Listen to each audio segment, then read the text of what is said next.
concussion when I was playing rugby league, and I went to the doctors, did the usual checkups for seeing if everything's okay with the body, the head, whatnot, and doctor heard a murmur, and back then I didn't know what those that terminology was and what that was. So from then went for echo scan, saw the cardiologist, surgeons, and they were saying, rheumatic fever, and I need to have surgery the following week. My heart was enlarged at that time while I was playing, and they were quite surprised that I didn't really show any symptoms at the time. Mum knew something was up. She noticed that I was sleeping when I come home from school, and I wasn't eating as much, and that's the symptoms that she saw.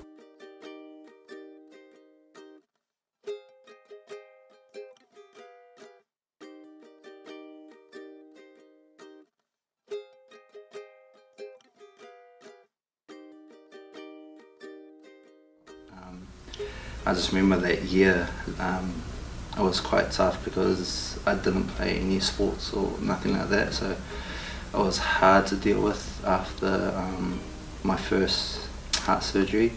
So that was a tough year for myself, and watching the boys, my friends playing league touch and stuff like that, I thought I was missing out. It was quite sad because that's all I wanted to do. Post surgery, it was a tough battle for myself mentally as well, as a 13-year-old kid. My thought process at the time was, they told me I can't play rugby, and a 13-year-old kid, that's all you want to do, play rugby, play with your mates. That was heartbreaking at the time. Mum, her thought process was, it's my son going under the knife, operation, heart surgery, quite major. So we had different thoughts at the time, but she received most of that information, and I wasn't really thinking about that at the time.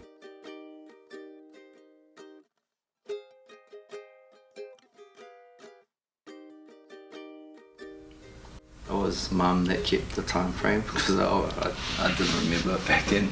That was the last thing on my mind. Mum always reminded me, and they would keep in contact with the nurses.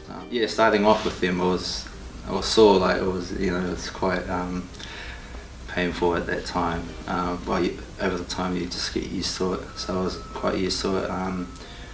Short process, injection, little chit chat with the nurse, and then half an hour, and then I'm on my way again.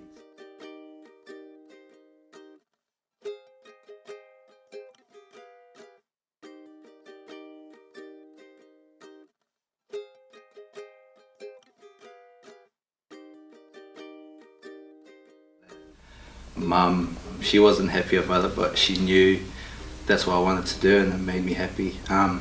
She was like, make sure you always go to your checkups, you do your injections, make sure you have everything in place so you can play rugby, alright, and not return back to the hospital. So she was happy in that sense, that I was happy and I was back to my normal self. But she was always worried. So she came to all my games and everything.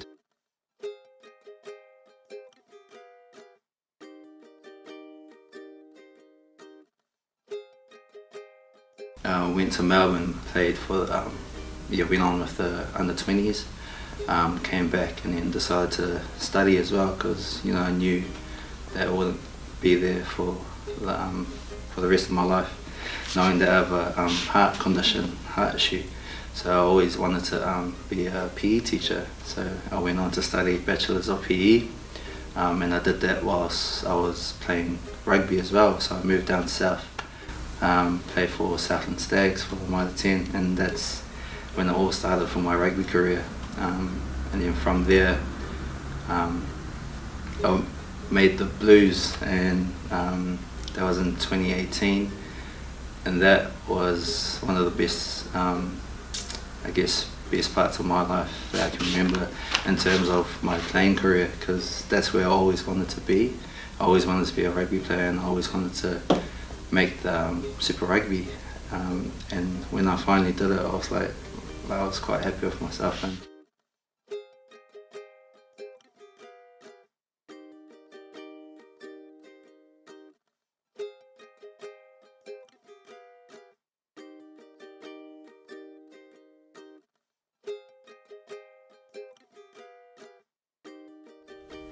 I always say like, oh, hardest part, not playing rugby or not seeing or reaching your full potential because of your heart. But yeah, hardest part was seeing those around you. Yeah, especially with the 6 days I was in the coma. I know how they felt, but I won't be able to understand how how they were feeling or what they were going through. Because the images that they were seeing with me laying there in the coma and with my chest open, it was still open for medical reasons. Yeah, that must have been hard, because if I saw mum or my wife lying there, I probably wouldn't be able to take that. So that's probably the hardest part.